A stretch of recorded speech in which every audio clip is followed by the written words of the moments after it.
All right, everyone, welcome back into another fantasy golf video. Going to be touching on the round 3 showdown plays here for the Mexico Open. Let's go ahead and get into it.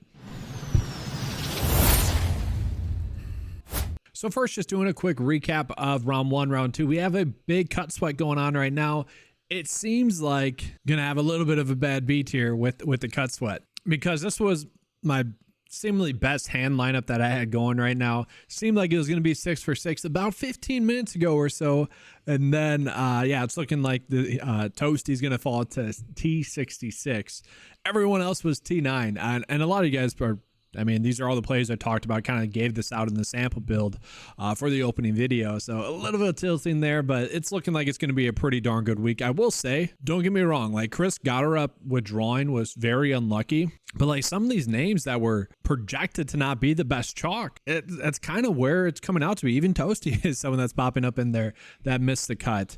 Jake Knapp, really the only play that right now is really dominating that the ownership leverage got it wrong. But I mean, Chris Gotterup really the top by far, the play that you want to fade the most. And so it's like, sure, unlucky that he withdrew, but really what's more interesting to me was the ownership on someone like Justin Lauer. Like you have one, I don't want to like pat myself on the back, but you have one of the top people in the industry said Justin Lauer is one of the best value plays. He's kind of a clear mispriced play, and he comes in at 5%. Like that to me is a big head scratcher. Like how was Gotterup chalk when Lauer was like a better play on paper and also $1,000 cheaper? It's like people just didn't scroll down that far this week. So I mean, I'll take it. I'm very happy about that, but it was kind of strange, actually very strange there. And let's actually take a peek at how the data is doing this week as it sits right now. So not the most sexy thing here, but let's just sort it by golfers who made the cut compared to golfers who did not make the cut. Okay. The model is a little bit better than the salary rank, which is really all we're trying to be. Right? Like that is what we're trying to hope for. We're trying to get those small edges here and there. So, and if you look at the leverage rank compared to the ownership rank, a little bit better as well. And then we flip it around, it's going to be basically the exact same in terms of golfers that missed the cut. There are all golfers that, did a little bit worse as well. That's where we're really starting to gain a big edge. And that's really the whole purpose of the tool, is to really gain those small edges here and there. So pretty good stuff thus far data wise. And that's why it seemed like it's going to be a pretty good week. And then this is a good example of why I like to give content, because if I'm not going to be able to like take down a GPP, whether it be main slate wise, like I just showed you guys, like a small pivot there with, one of the builds I was on kind of heavily, someone probably close to taking down GPP. Same thing with showdown wise. Like this is one of the lineups that the 9 to 5 optimizers spit out to me, and really just a slight adjustment. Probably someone wins a GPP, take that out. And so that's a good example of why I like to give out content, why I have the tool set up the way that I have, because if I can't take down GPP, I want one of you guys to take it down. That's literally why I have it set up the way I have. Now, with that being said, let's go ahead and jump into round 2 showdown picks, or round 3 showdown picks. And so jumping into the round 3 showdown picks, have round 3 selected here. What I want to show you guys is both the showdown rank and the season rank. That's going to kind of tell you guys why some of these golfers are popping up the way that they are for round 3 showdown. And also have it filtered by place. Just the only golfers that made the cut is what we're looking at here. So looking at it, I'm a little bit iffy on Cameron Champ. I'm kind of iffy on some of these plays here on the top end, because again, like some of these golfers don't have that many rounds in. A lot of these golfers like Jimmy here, where he's not going to make the cut in a lot of events, and I'm sure this is one event started where he made the cut and played well. Do we necessarily have to treat him as that good of a play? Maybe not, but at the same time, he was a good staff, and it's not like overly shocking that he's playing decently well thus far. Kevin Daughtry is a play that I think I would rather be on. He's a play that was popping up to me, T9 finish, as you guys, T9 thus far, I should say. He's someone that I think I would rather be on. But Champ, I'm kind of fine with. We'll see, pricing wise, maybe not the best play, but also I'm kind of okay with it. To me, what I would rather look at instead of like showdown rank primarily is actually just looking at projected fantasy points. And so it is going to tell us to play Brandon Wu, Cameron Champ. I'm kind of okay with that. That's what the data is telling us to play. I'm okay with that. EVR, it's also telling us to play Tony Finau, Jaeger, Davis Thompson popping up in there. Mark Hubbard, who is a play that popped up in as an outright tag in the database, which I was a little bit shocked by. I was like, that's a little scary. Like, why is Mark Hubbard popping up as like one of the best outright bets? So far working out there. Grillo is still popping up in there. Again, Kazaider, he's probably going to miss he's missing the cut, so you don't want to play him. Keith Mitchell is a guy that had -3 today. I think he's going to be a good round 3 showdown pick as well. He's one of those golfers that, had a poor round 1 and then had a good round 2. I think that's just going to keep getting better. I think he'd be a good weekend golfer for you as well. Be fine with him as a play, but this is kind of how I'm going on about prioritizing it. Like, maybe you don't want to play Woo or Champ. You feel like they're a little bit too risky, but we are going to see the option to go with more of a fair and balanced approach. And we can take a quick peek at regression as well. Which golfers are most likely to play better, which golfers are most likely to play worse. And these are going to be of golfers that made the cut. Okay. So interestingly enough, these are fascinating names in terms of golfers who are expected to play a little bit better. But I think that's a good, call out is that a lot of the golfers here, the reason why I think that they're popping up like this is that most of the golfers that we thought would do well, the data we thought would do well, are doing well. So a lot of these lesser known guys are not going to be popping up as much. We flip it around. Who's not likely to continue to play well? Well, we got a bunch of names there. Olsen, I would say, is going to continue to play well. I wouldn't agree with that. That's like the only outlier there. Let's go and take a peek at some of the live stroke stats as well, just so you guys can see that. And so really what I want to be looking at for this is, we can look at strokes gained total. I think that's a good sample size. We can see a lot of these golfers on the high end are kind of likely to regress a little bit. We can see Mark Hubbard not as likely, Andrew Novak not as likely to regress, Jake Knapp not as likely to regress as some of these other golfers that are likely to regress a little bit. Go ahead and jump into the flip side of that. And well, no duh, a lot of these golfers that are popping up in there are golfers that missed the cut, but you got Trace in there popping up in there, Hayden. These are all golfers that, played a little bit worse than they were expected to. Maverick McNeely's a player there.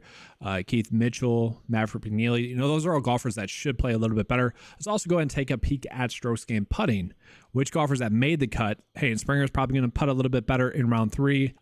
You got Austin Eckroth there, probably going to putt better in round 3. Kevin Daughtry, actually. And I love to see that because he was way too cheap. He was a gamble that I was more than happy to make in a lot of builds. I'm going to have a lot of 6-for-6 builds with him in there. And so I love seeing that. I hope he does putt a little bit better. You got Chasten Hadley. So really, if you guys, and look at that, Jake Knapp actually popping up in there as someone who probably going to putt a little bit better. Interesting. So really, I'm looking at this and I'm seeing maybe we have a little bit of outrights that we can jump on. Maybe Hadley, maybe Daughtry, maybe Knapp, maybe. Now let's look at reverse side. Which of these golfers that are maybe playing well are expected to putt a little bit worse? Well, David Lipsky was one of those golfers yesterday, and yeah, he missed the cut. But we got some of these popular names popping up in there. No shock, like Cameron Champ. That's where I maybe worry about him as a showdown pick, but that's kind of what it's looking like for which golfers are going to putt better. Let's go ahead and do a quick run on the 9-to-5 lineup optimizer, see what's spitting out for an optimal build. And so I will say, I do think I want to be on Tony Finau a little bit more. He's going to be a player that I'm just naturally going to bump up his projection a little bit. EVR is a golfer that didn't have the best round. I think he's going to play a little bit better. I might bump him up a little bit. And then Grillo, maybe slightly as well, maybe 49. I don't want to go too crazy with it. I want the data to tell us who the best plays are and just play those players.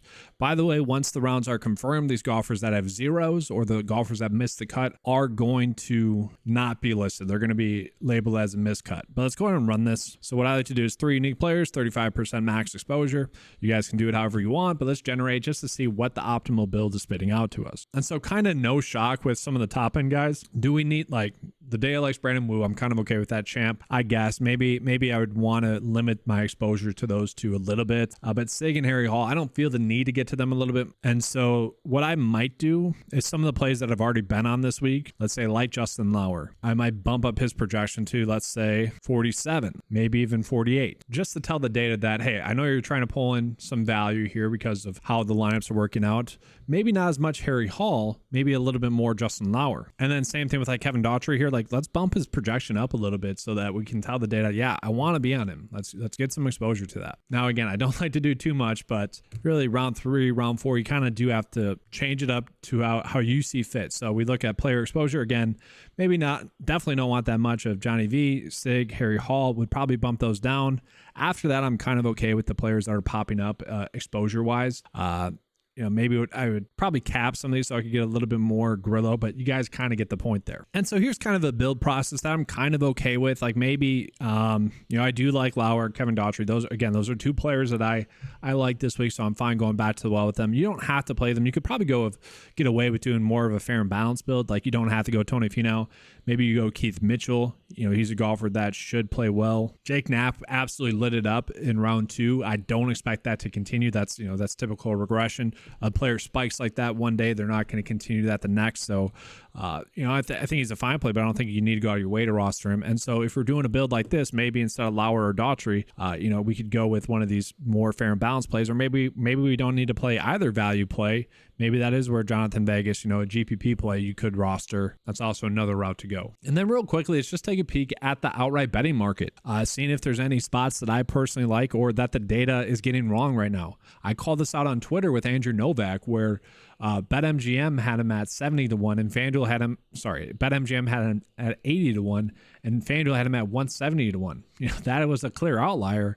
We're not really getting that too much, like Chan Kim a little bit here, where, FanDuel has him at 70-1, kind of the average sportsbook line has him at 57-1, not a player that I would feel the need to go out of my way to roster or jump on, but, not terrible as well. And then from there, another slight outlier. This kind of happens a decent amount. Like Cameron Champ, I don't expect him to win, but just want to call that out there as well. But I don't know, would you guys be shocked if, let's say, Jaeger comes back and wins? I don't know. I personally don't think I'd be shocked if some of these guys catch up. Like EVR, 5.5-1, probably don't need to make that bet.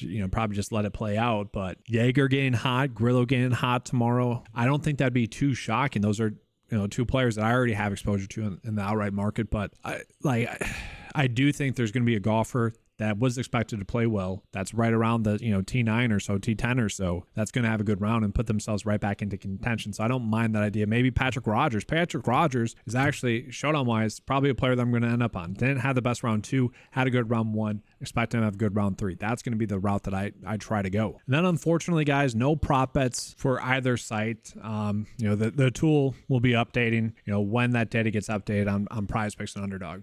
So with that, that's going to be all for today's video. Thanks for watching. Good luck in round 3 showdown.